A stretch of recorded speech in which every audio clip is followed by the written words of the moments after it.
Dalam Al-Quran, kisah Nabi Idris alaihissalam disebutkan secara ringkas, namun syarat dengan makna yang mendalam. Allah Subhanahu wa Ta'ala memujinya dalam surat Maryam ayat 56-57 dan surat Al-Anbiya ayat 85, mengangkatnya sebagai teladan umat manusia. Kisah Nabi Idris alaihissalam dalam Al-Quran. Di dalam surat Maryam ayat 56-57, Allah Subhanahu wa Ta'ala berfirman, "Dan ceritakanlah Muhammad kisah Idris di dalam kitab Al-Quran. Sesungguhnya dia adalah seorang yang sangat mencintai kebenaran dan seorang nabi, dan kami telah mengangkatnya ke martabat yang tinggi." Ayat ini memberikan gambaran tentang kemuliaan Nabi Idris alaihissalam. Beliau adalah seorang nabi yang tidak hanya teguh dalam keimanannya, tetapi juga memiliki kedudukan istimewa di sisi Allah. Sebuah martabat yang tinggi yang tidak diberikan kepada sembarang manusia. Kemudian dalam surat Al-Anbiya ayat 85, Allah menyebutkan, "Dan ingatlah kisah Ismail, Idris, dan Zulkifli.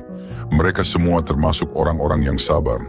Dari ayat ini tersirat bahwa Nabi Idris memiliki sifat sabar yang luar biasa dalam menjalankan tugas kenabian. Sabar dalam menghadapi umatnya, sabar dalam mendakwahkan kebenaran, dan sabar dalam menanggung segala ujian yang diberikan oleh Allah Subhanahu wa Ta'ala.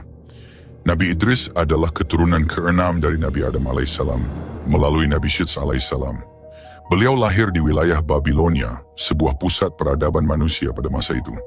Babilonia dikenal sebagai kota besar yang menjadi pusat ilmu pengetahuan, seni, dan perdagangan, tetapi juga menjadi tempat tersebarnya berbagai bentuk kemungkaran dan penyimpangan ajaran tauhid. Saat Nabi Idris lahir, umat manusia telah menyebar ke berbagai penjuru, namun tidak semua dari mereka tetap berada di jalan yang benar. Keturunan Qabil, salah satu anak Nabi Adam yang berdosa, telah semakin jauh dari ajaran tauhid. Mereka tidak hanya menyembah berhala, tetapi juga melakukan perbuatan dosa lainnya yang merusak tatanan masyarakat. Di tengah situasi inilah Nabi Idris tumbuh dan berkembang. Sejak kecil, beliau menunjukkan kecerdasan dan ketajaman akal yang luar biasa. Beliau adalah anak yang tidak hanya pandai dalam urusan dunia, tetapi juga memiliki jiwa spiritual yang sangat mendalam. Ketika anak-anak lain sibuk bermain, Nabi Idris sudah menunjukkan kecenderungan untuk belajar dan merenungi kebesaran ciptaan Allah Subhanahu wa Ta'ala.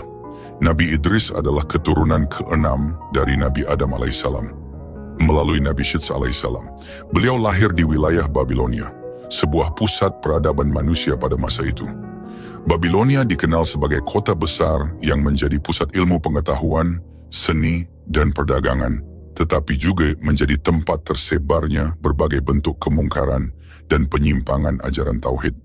Saat Nabi Idris lahir, umat manusia telah menyebar ke berbagai penjuru, namun tidak semua dari mereka tetap berada di jalan yang benar. Keturunan Qabil, salah satu anak Nabi Adam yang berdosa, telah semakin jauh dari ajaran tauhid. Mereka tidak hanya menyembah berhala, tetapi juga melakukan perbuatan dosa lainnya yang merusak tatanan masyarakat. Di tengah situasi inilah Nabi Idris tumbuh dan berkembang. Sejak kecil, beliau menunjukkan kecerdasan dan ketajaman akal yang luar biasa. Beliau adalah anak yang tidak hanya pandai dalam urusan dunia, tetapi juga memiliki jiwa spiritual yang sangat mendalam. Ketika anak-anak lain sibuk bermain, Nabi Idris sudah menunjukkan kecenderungan untuk belajar dan merenungi kebesaran ciptaan Allah Subhanahu wa Ta'ala. Sahabat umat muslim, sebelum kita masuk ke kisah utamanya, kami mohon agar Anda menonton video ini hingga akhir supaya tidak terjadi kesalahpahaman. Jangan lupa untuk memberikan like, subscribe, dan tinggalkan komentar jika ada yang perlu diluruskan dari kisah kali ini. Bismillah, mari kita mulai kisahnya.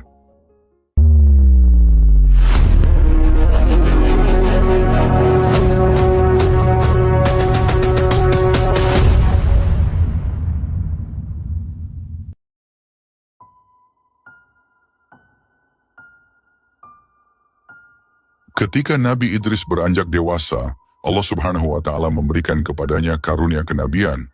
Nabi Idris diangkat menjadi nabi ketiga setelah Nabi Adam dan Nabi Syeds. Saat itu, usia beliau menginjak 82 tahun. Momen yang sangat penting dalam hidupnya adalah ketika Allah menurunkan 30 lembaran, syahifah lembaran wahyu yang berisi petunjuk dan perintah-perintahnya. Dalam lembaran-lembaran tersebut, terdapat hukum-hukum tentang cara hidup yang benar, cara beribadah, hukum-hukum yang mengatur hubungan antar manusia, serta peringatan keras kepada keturunan Qabil yang durhaka. Ketika lembaran-lembaran tersebut diterima, Nabi Idris memandangnya dengan penuh rasa haru. Beliau merasakan beban yang besar sebagai seorang utusan Allah. Dengan suara lirih, ia berkata, "Ya Allah, hamba-Mu ini merasa lemah. Tetapi dengan kehendak-Mu, aku akan melaksanakan amanah ini. Bimbinglah aku agar dapat menyampaikan risalah ini kepada umatku dengan penuh hikmah." Tugas Nabi Idris adalah menyampaikan wahyu ini kepada umatnya. Ia harus mengingatkan mereka akan kebesaran Allah dan mengajak mereka kembali ke jalan yang benar. Namun tugas ini tidaklah mudah. Masyarakat pada masa itu, terutama keturunan Qabil, telah jauh dari ajaran Tauhid. Mereka tidak hanya melupakan Allah, tetapi juga melakukan berbagai kemungkaran yang merusak tatanan sosial. Kejahatan dan ketidakadilan merajalela. Di tengah masyarakat yang mulai jauh dari agama, Nabi Idris berdiri teguh sebagai seorang pemimpin yang bijaksana. Dengan penuh kesabaran, ia menyampaikan ajarannya kepada umatnya. Pada suatu hari, Nabi Idris mengumpulkan kaumnya di sebuah lembah yang tenang. Dengan suara yang lantang namun penuh kelembutan, ia berkata, "Wahai kaumku, tidakkah kalian melihat tanda-tanda kekuasaan Allah di langit dan di bumi? Siang dan malam, matahari dan bulan, semuanya tunduk kepadanya. Mengapa kalian masih berpaling darinya?" Seorang lelaki dari keturunan Qabil berdiri dan berkata dengan nada mengejek, "Idris, kami telah hidup dengan cara kami selama bertahun-tahun. Apa yang kau katakan tidak ada gunanya. Tuhan yang kau sembah tidak nyata bagi kami." Nabi Idris menatap lelaki itu dengan penuh iba. "Wahai saudaraku, janganlah berkata demikian. Kehidupan ini hanyalah sementara. Akhiratlah yang kekal. Apa yang kalian lakukan sekarang akan menentukan nasib kalian kelak. Tidakkah kalian ingin selamat dari azab yang pedih?" Namun, banyak dari kaumnya yang tetap menolak. Mereka mencemooh dan bahkan mencoba mengusir Nabi Idris dari tengah-tengah mereka. Meski begitu, Nabi Idris tidak pernah putus asa. Ia terus berdakwah dengan kelembutan dan kebijaksanaan, berharap agar umatnya kembali kepada Allah Subhanahu wa Ta'ala. Ketika kejahatan semakin merajalela, Nabi Idris tidak tinggal diam. Beliau mengambil tindakan tegas terhadap segala bentuk kezaliman. Salah satu tindakan tegasnya terjadi ketika seorang wanita dari kaumnya datang mengadu. Dengan air mata yang mengalir, ia berkata, "Wahai Nabi Allah, keluargaku dirampas oleh keturunan Qabil. Mereka memperlakukan kami dengan kejam. Tolonglah kami." Mendengar hal itu, Nabi Idris segera memimpin sekelompok kecil pengikut setianya untuk menegakkan keadilan. Dengan keberanian yang luar biasa, mereka menghadapi kelompok keturunan Qabil yang zalim. Nabi Idris berdiri di tengah medan, mengangkat tangannya ke langit dan berdoa, "Ya Allah, tolonglah hamba-Mu yang lemah ini. Berikanlah kekuatan kepada kami untuk menegakkan keadilan di bumi-Mu." Dalam pertempuran itu, Nabi Idris menunjukkan keberaniannya. Meski menghadapi musuh yang lebih besar jumlahnya, beliau tidak gentar. Keberanian dan kepemimpinannya menginspirasi para pengikutnya, sehingga mereka berhasil mengalahkan kelompok yang zalim tersebut. Setelah kemenangan itu, Nabi Idris berkata kepada kaumnya, "Keadilan adalah perintah Allah. Barang siapa yang menegakkan keadilan, ia akan mendapatkan keberkahan darinya. Tetapi barang siapa yang berbuat zalim, ia akan merasakan akibatnya di dunia dan akhirat." Salah satu anugerah besar yang Allah berikan kepada Nabi Idris adalah kemampuan membaca dan menulis. Ia adalah nabi pertama yang menguasai ilmu baca tulis, sebuah kemampuan yang pada masanya sangat jarang dimiliki manusia. Dengan kemampuan ini, Nabi Idris tidak hanya menyampaikan wahyu Allah secara lisan, tetapi juga menuliskannya dalam bentuk lembaran-lembaran yang dapat diwariskan kepada generasi berikutnya. Pada suatu malam yang sunyi, ketika langit dipenuhi bintang-bintang yang gemerlap, Nabi Idris duduk di bawah pohon kurma. Di hadapannya terdapat lembaran-lembaran papirus yang masih kosong. Beliau memandangi langit dengan penuh rasa syukur. "Ya Allah," bisiknya lirih, "Engkau telah memberikan cahaya ilmu kepada hamba-Mu yang lemah ini. Dengan izin-Mu, aku akan menggunakannya untuk menyampaikan risalah-Mu kepada umatku." Dengan pena yang terbuat dari kayu, Nabi Idris mulai menulis wahyu yang diterimanya. Setiap kata yang dituliskan dipenuhi dengan rasa khidmat dan keikhlasan. Beliau tahu bahwa apa yang sedang dituliskannya bukanlah sekadar huruf-huruf mati, melainkan petunjuk hidup yang akan menjadi panduan bagi generasi demi generasi. Melalui kemampuannya dalam baca tulis, Nabi Idris juga mencatat berbagai ilmu pengetahuan yang ia dapatkan dari Allah Subhanahu wa Ta'ala. Beliau mengembangkan ilmu-ilmu duniawi seperti astronomi, matematika, dan berbagai pengetahuan tentang alam semesta. Suatu hari Nabi Idris mengumpulkan beberapa pengikutnya di sebuah lembah yang dikelilingi oleh pegunungan. Dengan tenang beliau berkata, "Wahai umatku, perhatikanlah langit di atas kalian. Matahari, bulan, dan bintang-bintang itu bukanlah kebetulan. Mereka bergerak sesuai dengan ketetapan Allah. Dari pergerakan mereka, kita bisa belajar tentang waktu, musim, dan arah. Semua itu adalah tanda-tanda kebesarannya." Para pengikutnya mendengarkan dengan penuh perhatian. Salah seorang di antara mereka bertanya, "Wahai Nabi Allah, apakah ilmu itu hanya untuk para nabi?" Nabi Idris tersenyum lembut. "Tidak, wahai saudaraku. Ilmu adalah anugerah Allah yang diberikan kepada siapa saja yang mencarinya dengan niat yang benar. Tetapi ingatlah, ilmu harus digunakan untuk mendekatkan diri kepadanya, bukan untuk kesombongan atau kemungkaran."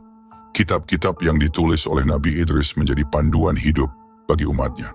Mereka mengajarkan prinsip-prinsip moral, seperti keadilan, kebenaran, dan tanggung jawab.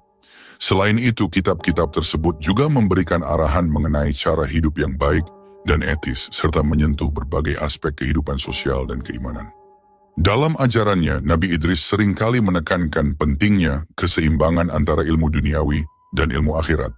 Ia mengajarkan bahwa ilmu pengetahuan harus digunakan untuk mendekatkan diri kepada Allah, bukan semata-mata untuk memenuhi keinginan duniawi. Pada suatu ketika beliau berbicara kepada sekelompok pemuda yang ingin belajar darinya. "Wahai para pemuda," katanya, "ilmu adalah cahaya yang akan menerangi jalan kalian. Tetapi ingatlah, cahaya itu harus disertai dengan iman. Jika tidak, ia akan membutakan kalian dan menjerumuskan kalian ke dalam kegelapan." Salah seorang pemuda bertanya, "Bagaimana kami bisa menyeimbangkan ilmu dunia dan akhirat, wahai Nabi Allah?" Nabi Idris menjawab dengan lembut, "Carilah ilmu yang bermanfaat bagi kehidupan kalian di dunia, tetapi jangan pernah melupakan akhirat. Dalam setiap langkah, tanyakanlah kepada diri kalian, apakah ilmu ini akan mendekatkan aku kepada Allah? Jika jawabannya ya, maka teruslah belajar, tetapi jika tidak, tinggalkanlah." Seperti para nabi lainnya, Nabi Idris juga menghadapi banyak tantangan dalam menyampaikan dakwahnya. Meski banyak yang mengikuti ajarannya, tidak sedikit pula yang menolak. Terutama di kalangan keturunan Qabil, banyak yang membenci Nabi Idris karena ajaran-ajarannya bertentangan dengan gaya hidup mereka yang penuh dosa dan kemungkaran. Pada suatu siang yang terik, Nabi Idris berdiri di hadapan sekelompok besar umatnya. Wajahnya memancarkan keteguhan dan cinta, meskipun ia tahu sebagian dari mereka telah menolaknya.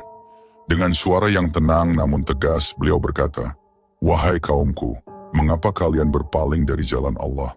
Tidakkah kalian melihat tanda-tanda kekuasaannya di sekeliling kalian? Setiap tetes hujan yang jatuh, setiap biji yang tumbuh, semuanya adalah bukti kebesarannya. Apalagi yang kalian butuhkan untuk percaya?" Seorang pemimpin keturunan Qabil yang dikenal angkuh maju ke depan dan mengejek, "Idris, cukup dengan kata-kata indahmu. Kami tidak membutuhkan ajaranmu. Kami hidup dengan cara kami sendiri dan kami puas. Jangan ganggu kami lagi, atau kami akan bertindak." Nabi Idris menatap pemimpin itu dengan iba. "Saudaraku, aku tidak datang untuk memaksamu. Aku hanya menyampaikan amanah dari Allah. Ingatlah, kehidupan ini singkat dan di akhirat nanti kita semua akan mempertanggungjawabkan perbuatan kita." Penolakan itu tidak membuat Nabi Idris gentar. Sebaliknya, ia justru semakin teguh dalam beribadah dan berdakwah. Malam-malamnya dipenuhi doa dan munajat kepada Allah. Dalam sujudnya yang panjang, beliau sering berbisik, "Ya Allah, berikanlah hidayah kepada umatku. Bukalah hati mereka agar mereka mau menerima kebenaranmu. Hamba-Mu ini lemah tanpa pertolongan-Mu." Tidak hanya dikenal sebagai seorang yang sabar, Nabi Idris juga sangat tegas terhadap kezaliman. Dalam masyarakat yang dilanda kemerosotan moral, beliau berdiri sebagai pilar keadilan. Salah satu kisah yang menggambarkan keberaniannya adalah ketika beliau menghadapi seorang raja zalim yang menindas rakyatnya. Raja itu tidak hanya menolak ajaran Nabi Idris, tetapi juga menggunakan kekuasaannya untuk menindas kaum lemah. Suatu hari, Nabi Idris mendatangi istana raja tersebut. Di hadapan para pengawal dan penasihatnya, beliau berkata dengan lantang, "Wahai raja, tidakkah engkau takut kepada Allah? Kekuasaanmu adalah titipannya, dan engkau akan dimintai pertanggungjawaban atas setiap kezaliman yang engkau lakukan. Hentikanlah kezalimanmu sebelum azab Allah menimpamu." Raja itu tertawa sinis. "Idris, kau pikir ancamanmu akan membuatku takut? Aku adalah penguasa di sini, dan aku tidak tunduk pada siapapun, termasuk Tuhan yang kau sembah." Dengan tenang Nabi Idris menjawab, "Engkau bisa menertawakanku, tetapi tidak akan ada seorang pun yang bisa lolos dari keadilan Allah. Aku telah menyampaikan peringatanku. Jika engkau tetap dalam kezalimanmu, maka bersiaplah untuk menerima akibatnya."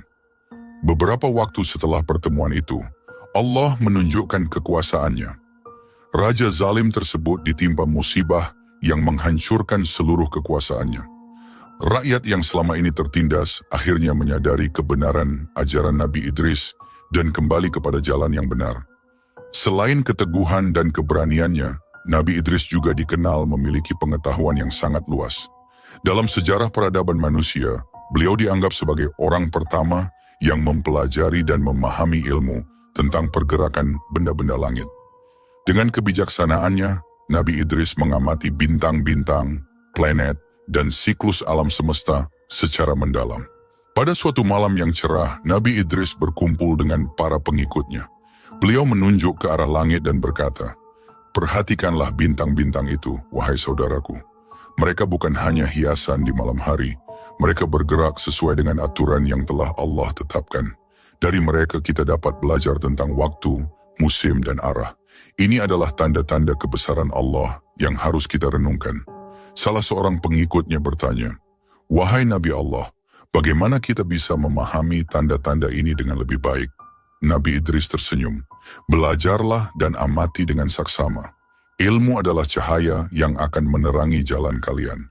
Tetapi ingatlah, ilmu harus disertai dengan iman. Jika tidak, ia hanya akan membawa kalian pada kesesatan." Nabi Idris mencatat pola pergerakan matahari, bulan, dan bintang-bintang, yang pada akhirnya menjadi fondasi bagi ilmu astronomi di masa-masa yang akan datang. Ilmu yang diajarkan oleh beliau membantu masyarakat dalam menentukan waktu-waktu penting, seperti musim bercocok tanam, waktu panen, dan saat terbaik untuk melakukan perjalanan laut. Dengan kemampuan membaca tanda-tanda langit, Nabi Idris dianggap sebagai pelopor dalam menghubungkan fenomena alam dengan kehidupan manusia. Ilmu yang ia wariskan menjadi cikal bakal perkembangan astronomi modern dan memberikan inspirasi bagi generasi-generasi ilmuwan setelahnya. Selain itu, ilmu ini juga membantu manusia dalam menjaga keseimbangan ekosistem dan menghindari bencana alam. Selain pengetahuan dalam bidang astronomi dan menulis, Nabi Idris juga dikenal sebagai orang pertama yang mengajarkan seni menjahit kepada umat manusia. Sebelum masa Nabi Idris, manusia terbiasa menggunakan kulit binatang sebagai pakaian untuk melindungi diri dari cuaca ekstrim. Pakaian yang dibuat dari kulit binatang cenderung sederhana dan kasar. Nabi Idris dengan keterampilan dan kreativitasnya memperkenalkan teknik menjahit yang memungkinkan manusia membuat pakaian dari kain. Pada suatu pagi yang cerah, Nabi Idris duduk di bawah bayang-bayang pohon besar.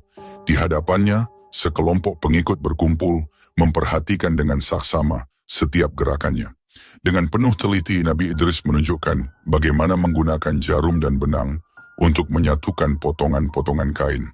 "Wahai saudaraku," kata beliau, "lihatlah bagaimana jarum kecil ini bisa menyatukan kain menjadi pakaian yang nyaman. Begitu pula, dengan niat dan usaha yang kecil, kita bisa menyatukan umat ini menuju kebaikan." Salah seorang pengikutnya bertanya, "Wahai Nabi Allah, Mengapa kita harus bersusah payah membuat pakaian seperti ini, sementara kulit binatang sudah cukup melindungi kita? Nabi Idris tersenyum lembut. Kulit binatang memang berguna, tetapi ia kasar dan cepat rusak. Dengan kain yang kita buat sendiri, kita tidak hanya melindungi tubuh, tetapi juga menunjukkan rasa syukur kepada Allah atas akal yang diberikannya kepada kita. Setiap jahitan ini adalah ibadah jika kita niatkan untuk kebaikan. Dengan penemuan ini, masyarakat mulai meninggalkan penggunaan kulit binatang dan beralih ke bahan yang lebih halus dan nyaman. Teknik menjahit yang diajarkan oleh Nabi Idris memungkinkan mereka membuat pakaian yang lebih bervariasi, baik dari segi bentuk maupun fungsi. Ini tidak hanya meningkatkan kualitas hidup, tetapi juga mendorong kemajuan dalam kebudayaan manusia. Pakaian menjadi simbol status sosial dan identitas budaya. Kemampuan menjahit yang diperkenalkan oleh Nabi Idris bukan hanya tentang keterampilan praktis, tetapi juga mengandung nilai keimanan. Ia mengajarkan bahwa setiap aspek kehidupan, termasuk dalam hal pakaian, harus dilakukan dengan niat yang baik dan untuk mencapai ridha Allah Subhanahu wa Ta'ala. Ingatlah, ujar Nabi Idris kepada murid-muridnya, setiap benang yang kalian jahit dengan niat yang tulus akan menjadi saksi kebaikan kalian di hadapan Allah. Kaumnya memberi gelar Asad al-Asad, yang berarti singa dari segala singa, kepada Nabi Idris karena memiliki banyak kemampuan dan keberanian. Gelar ini bukan hanya karena keahlian beliau dalam berbagai ilmu, tetapi juga karena keberaniannya dalam menegakkan kebenaran dan melawan kezaliman. Pada suatu masa, seorang pengikut bertanya kepadanya, "Wahai Nabi Allah, bagaimana engkau bisa begitu sabar dan berani menghadapi segala tantangan?" Nabi Idris menjawab dengan senyuman, "Kekuatan itu datang dari Allah. Aku hanyalah hambanya yang lemah. Tetapi ketika aku berdiri untuk menegakkan kebenaran, aku tahu bahwa Allah selalu bersamaku." Dengan pendekatan kepemimpinan yang penuh cinta dan empati, Nabi Idris menjadi teladan bagi umat manusia tentang bagaimana memimpin dengan hati yang ikhlas dan niat yang tulus untuk kebaikan bersama. Keberanian, kebijaksanaan, dan kasih sayang yang beliau tunjukkan menjadikannya salah satu nabi yang paling dihormati dalam sejarah umat manusia. Dengan berbagai ilmu yang dikuasainya, Nabi Idris berhasil membangun peradaban yang maju di masanya. Ia mengajarkan masyarakat cara bertani yang lebih efektif, memperkenalkan sistem irigasi untuk mengairi ladang, dan mengenalkan teknik-teknik konstruksi yang memungkinkan mereka membangun permukiman yang lebih baik. Nabi Idris tidak hanya fokus pada pembangunan fisik, tetapi juga pada pembangunan moral dan spiritual. Pada suatu hari, Nabi Idris memimpin sekelompok orang untuk menggali saluran air. Di tengah pekerjaan itu, ia berkata kepada mereka, "Wahai kaumku, lihatlah bagaimana Allah menciptakan air sebagai sumber kehidupan. Gunakanlah nikmat ini dengan bijaksana, dan jangan lupa untuk selalu bersyukur kepadanya." Seorang pria tua yang ikut serta dalam pekerjaan itu berkata, "Wahai Nabi Allah, kami tidak pernah membayangkan bahwa ladang kami akan bisa subur seperti ini. Semua ini berkat bimbinganmu." Nabi Idris tersenyum, lalu menjawab, "Tidak saudaraku, semua ini adalah karunia Allah. Aku hanyalah perantara yang menyampaikan ilmu darinya. Maka pujilah dia, bukan aku." Ia mendorong masyarakatnya untuk hidup dalam perdamaian dan saling tolong-menolong, mengajarkan nilai-nilai keadilan, kejujuran, dan persaudaraan. Melalui kepemimpinannya, Nabi Idris menciptakan masyarakat yang tidak hanya maju secara materi, tetapi juga kuat secara spiritual. Pembangunan ini tidak hanya berfokus pada kehidupan dunia, tetapi juga mengarahkan umatnya untuk selalu mempersiapkan diri bagi kehidupan akhirat. Dalam setiap khutbahnya, Nabi Idris sering mengingatkan, "Wahai umatku, dunia ini adalah ladang bagi kehidupan akhirat. Apa yang kalian tanam di sini, itulah yang akan kalian panen di sana. Oleh karena itu, jangan sia-siakan kesempatan yang Allah berikan kepada kalian."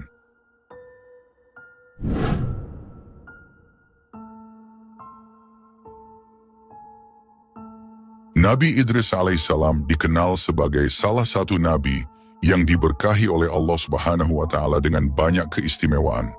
Salah satu hal yang membuat beliau unik adalah hubungan eratnya dengan malaikat maut, Israel. Malaikat itu sering mengunjungi Nabi Idris, bukan hanya sebagai tugas yang diemban kepadanya, tetapi juga sebagai sahabat yang terikat dalam diskusi mendalam tentang kehidupan, kematian, dan akhirat. Hubungan mereka penuh hikmah. Dengan Nabi Idris sering bertanya tentang misteri kehidupan manusia, termasuk kematian. Suatu hari ketika mereka duduk di bawah pohon rindang, Nabi Idris melontarkan pertanyaan yang telah lama mengusiknya. "Wahai Israel," katanya dengan nada serius, "engkau telah mencabut nyawa ribuan, bahkan jutaan makhluk. Seperti apa sebenarnya rasanya sakaratul maut?" Malaikat Israel menatap Nabi Idris dengan pandangan penuh arti. "Wahai Nabi Allah," jawabnya perlahan, "sakaratul maut adalah momen paling sulit bagi jiwa manusia. Setiap jiwa memiliki rasa yang berbeda tergantung pada amalnya. Namun bahkan bagi yang paling baik sekalipun, sakaratul maut adalah pengalaman yang tak bisa digambarkan dengan kata-kata." Nabi Idris mendengar jawaban itu dengan penuh perhatian, tetapi rasa penasarannya semakin dalam.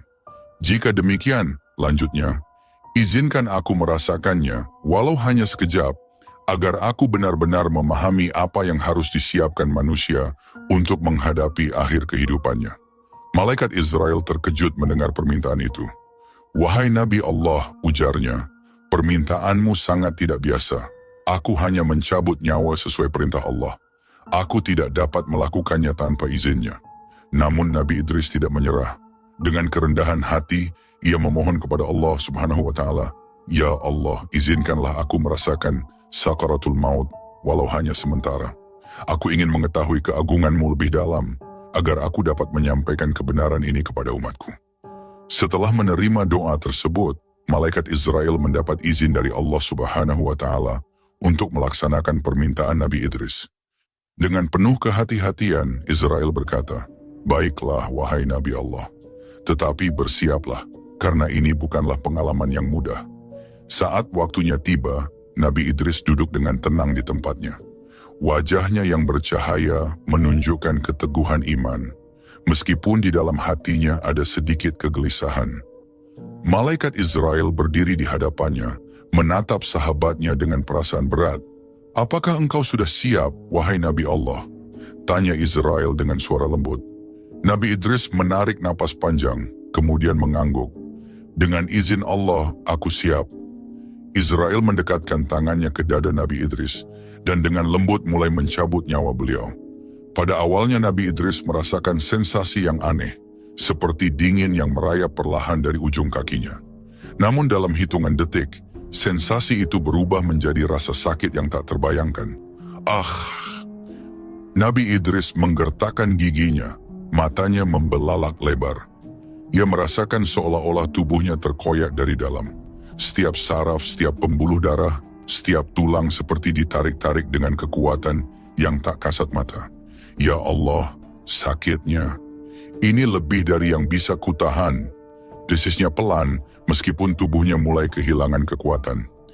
Israel yang terbiasa mencabut nyawa, merasa berat hati menyaksikan sahabatnya merasakan penderitaan seperti itu.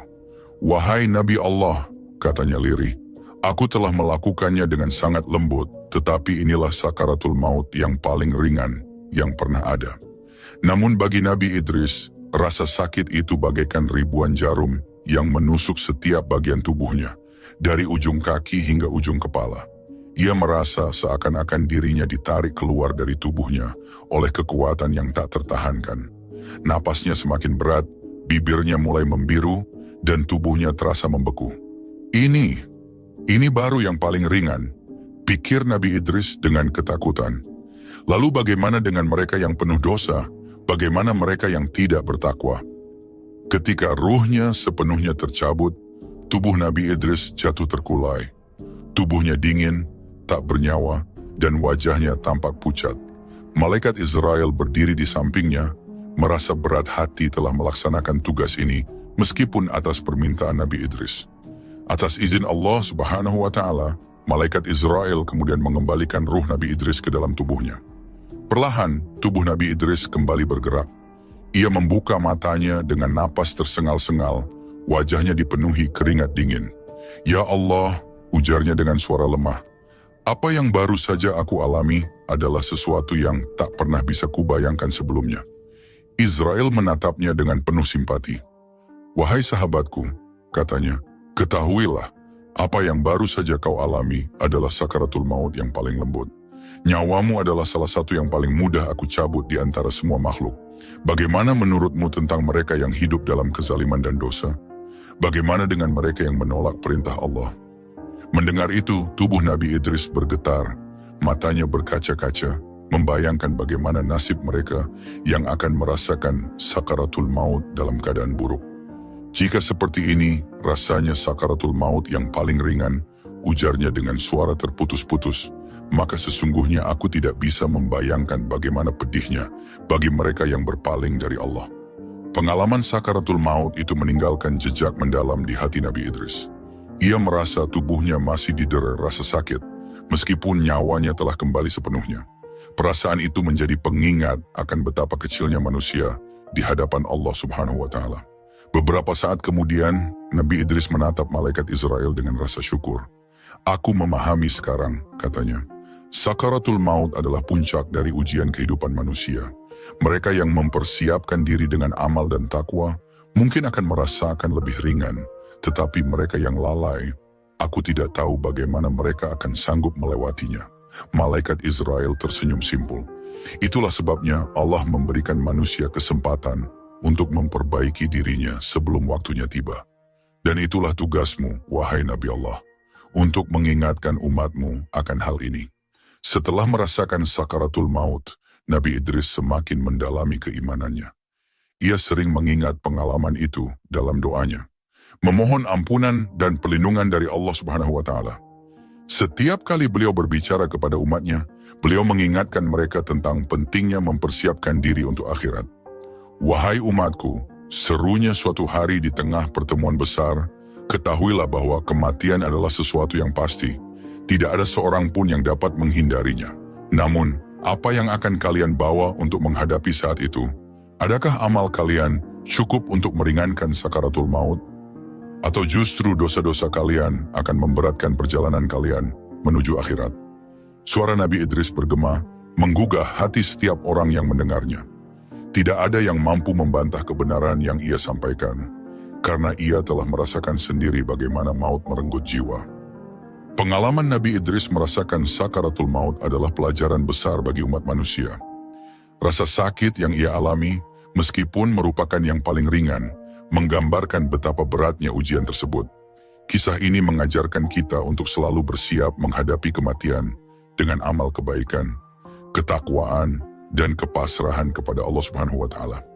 Semoga kisah ini menjadi pengingat bagi kita semua bahwa hidup di dunia ini hanyalah sementara dan akhirat adalah tempat tinggal yang abadi. Mari kita manfaatkan waktu yang ada untuk memperbaiki diri dan mendekatkan diri kepada Allah Subhanahu wa Ta'ala. Wallahu a'lam bisyawab. Setelah merasakan sakaratul maut, Nabi Idris alaihissalam memohon kepada Allah Subhanahu wa Ta'ala agar diizinkan untuk melihat neraka.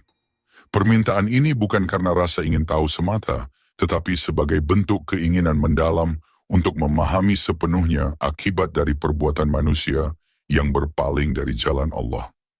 Beliau berharap dengan menyaksikan neraka secara langsung, ia dapat memberikan peringatan yang lebih kuat kepada umatnya tentang kehidupan setelah mati. Allah Subhanahu wa Ta'ala mengabulkan permintaan ini dan memerintahkan malaikat Israel untuk menemani Nabi Idris dalam perjalanan yang menggetarkan hati itu.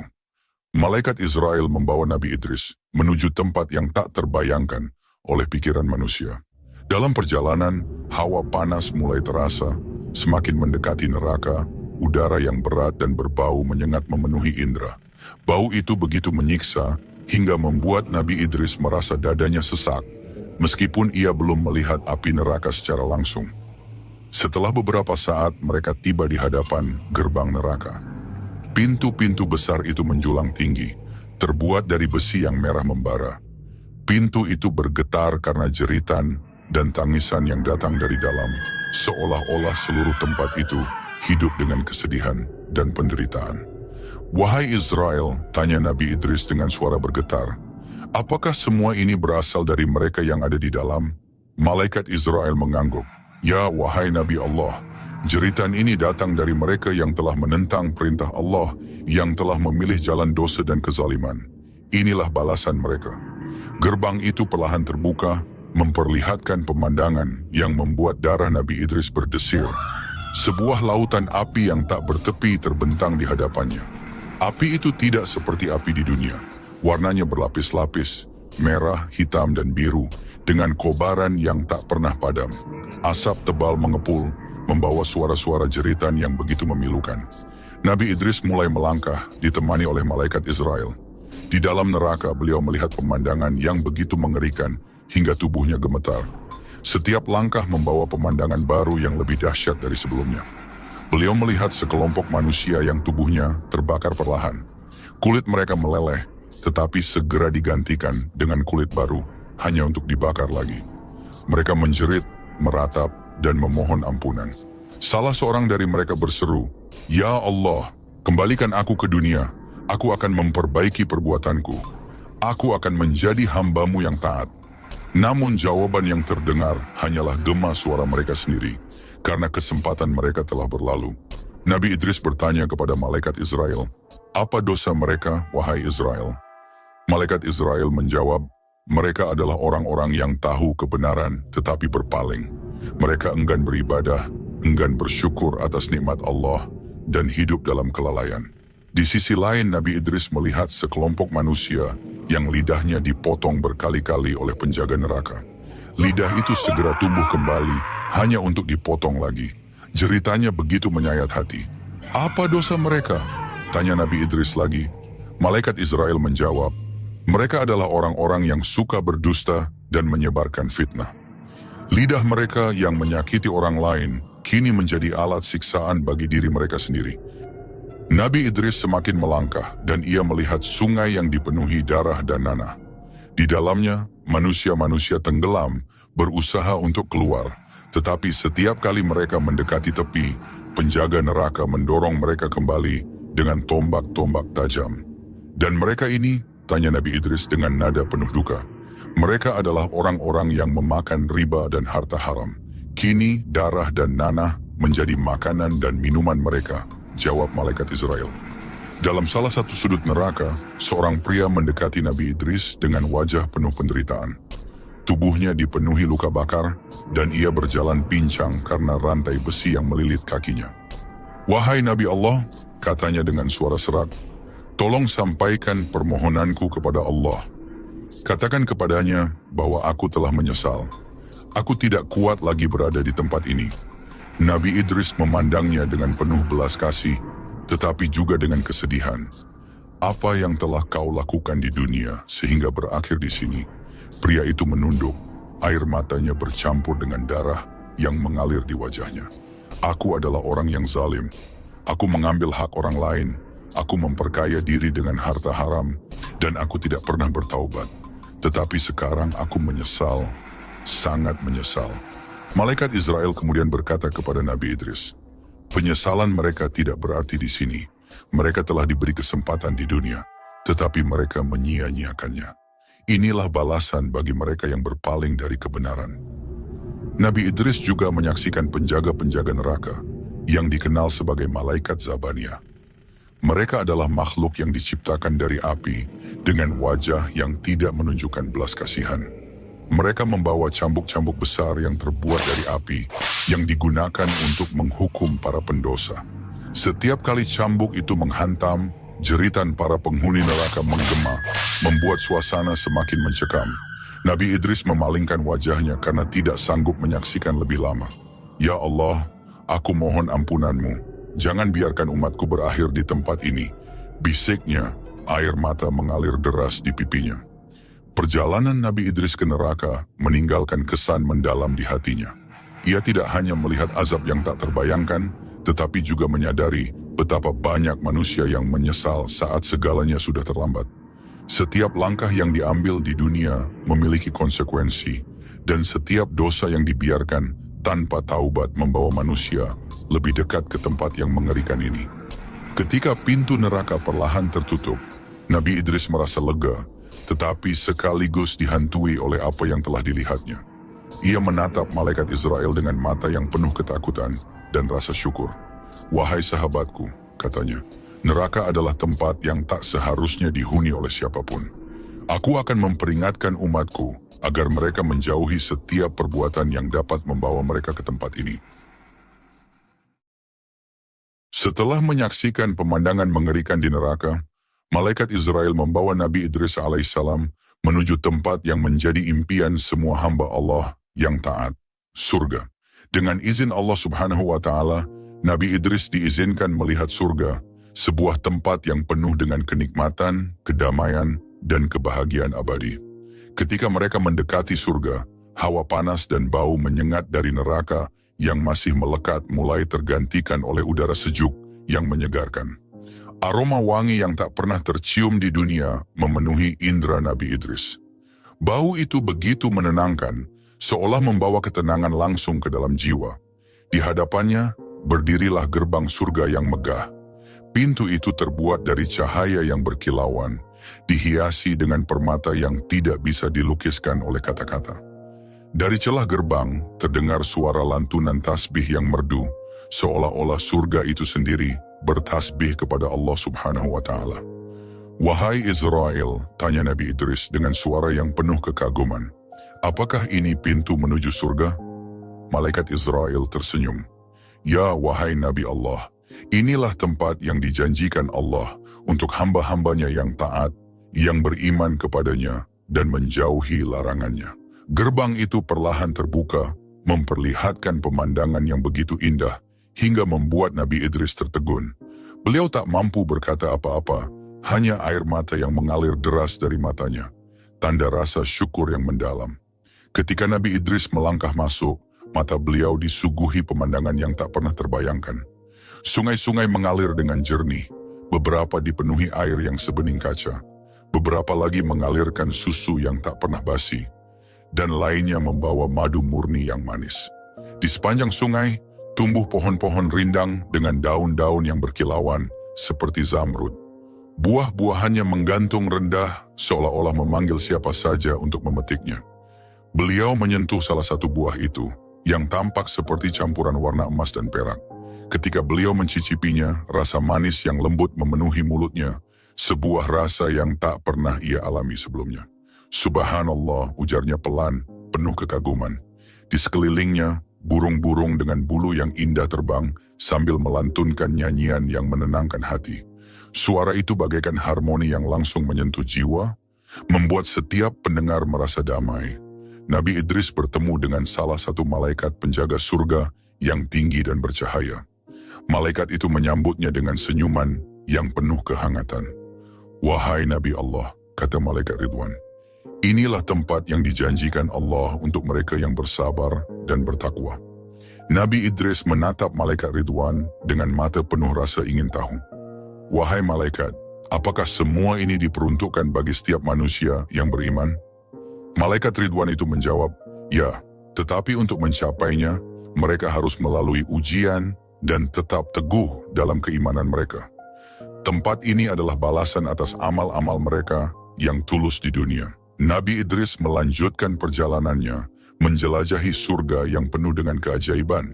Beliau melihat istana-istana besar yang terbuat dari cahaya, berlian, dan emas. Setiap istana memiliki taman yang dipenuhi bunga-bunga berwarna-warni dengan aroma yang membawa ketenangan jiwa. "Wahai Israel," tanya Nabi Idris, "untuk siapa istana-istana megah ini disiapkan?" Malaikat Israel menjawab, "Istana-istana ini diperuntukkan bagi para hamba Allah yang beriman, yang sabar dalam menghadapi cobaan, dan yang banyak bersedekah di jalan Allah. Mereka adalah orang-orang yang mencintai Allah lebih dari segalanya." Nabi Idris merasa hatinya penuh dengan rasa syukur. Beliau merasakan betapa besar kasih sayang Allah Subhanahu wa Ta'ala kepada hamba-hambanya. Di salah satu sudut surga, Nabi Idris melihat sekelompok manusia yang wajahnya berseri-seri, berpakaian sutra hijau yang indah, dan berkumpul di bawah pohon rindang.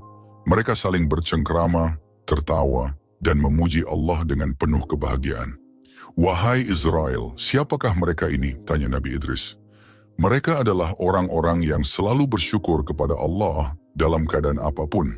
Ketika di dunia mereka selalu berzikir, memohon ampun, dan menjaga hati mereka dari sifat iri dan dengki. Nabi Idris mendekati mereka dan menyapa, "Assalamualaikum, wahai penghuni surga." Mereka menjawab dengan suara penuh kehangatan, "Waalaikumsalam, wahai Nabi Allah. Selamat datang di tempat kedamaian yang abadi." Ketika Nabi Idris melanjutkan perjalanannya, beliau melihat sungai lain yang alirannya seperti perak cair. Di sekitarnya terdapat mata air yang memancarkan air lebih jernih dari kristal, dengan rasa yang lebih segar daripada air di dunia. Beliau meminum dari salah satu mata air itu, dan tubuhnya langsung terasa segar dan ringan. "Subhanallah," ucapnya lagi, kali ini dengan suara bergetar. "Ya Allah, betapa besar nikmatmu." Setiap langkah yang diambil Nabi Idris di surga penuh dengan rasa takjub dan syukur.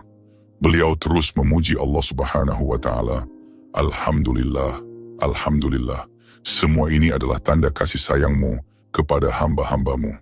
Di tengah perjalanan, Nabi Idris bertanya kepada Israel, "Wahai sahabatku, bagaimana caranya manusia dapat mencapai tempat seperti ini?" Malaikat Israel menjawab dengan bijak, "Dengan keimanan, ketaatan, dan rasa syukur yang tulus. Hamba yang senantiasa bersyukur, meskipun dalam kesulitan, akan mendapatkan tempat di sini. Surga adalah untuk mereka yang mengingat Allah dalam setiap langkah hidupnya." Nabi Idris mengangguk, "Aku harus menyampaikan semua ini kepada umatku. Mereka harus tahu bahwa surga bukan hanya impian, tetapi sebuah kenyataan yang bisa dicapai dengan kesungguhan." Ketika perjalanan di surga hampir selesai, Nabi Idris teringat bahwa sandalnya tertinggal di bawah sebuah pohon rindang. Beliau meminta izin kepada malaikat Israel untuk kembali mengambilnya. Namun setelah kembali ke tempat itu, Nabi Idris merasa enggan untuk meninggalkan surga. "Ya Allah," bisiknya, "tempat ini begitu indah, begitu damai. Aku tidak ingin kembali ke dunia." Malaikat Israel mencarinya dan bertanya, "Wahai Nabi Allah, mengapa kau belum keluar?" Nabi Idris menjawab dengan jujur, "Aku tidak ingin meninggalkan surga ini. Izinkan aku untuk tetap tinggal di sini." Atas izin Allah Subhanahu wa Ta'ala, permohonan Nabi Idris dikabulkan. Beliau diizinkan untuk tinggal di surga keempat hingga hari kiamat tiba. Dengan hati penuh rasa syukur, Nabi Idris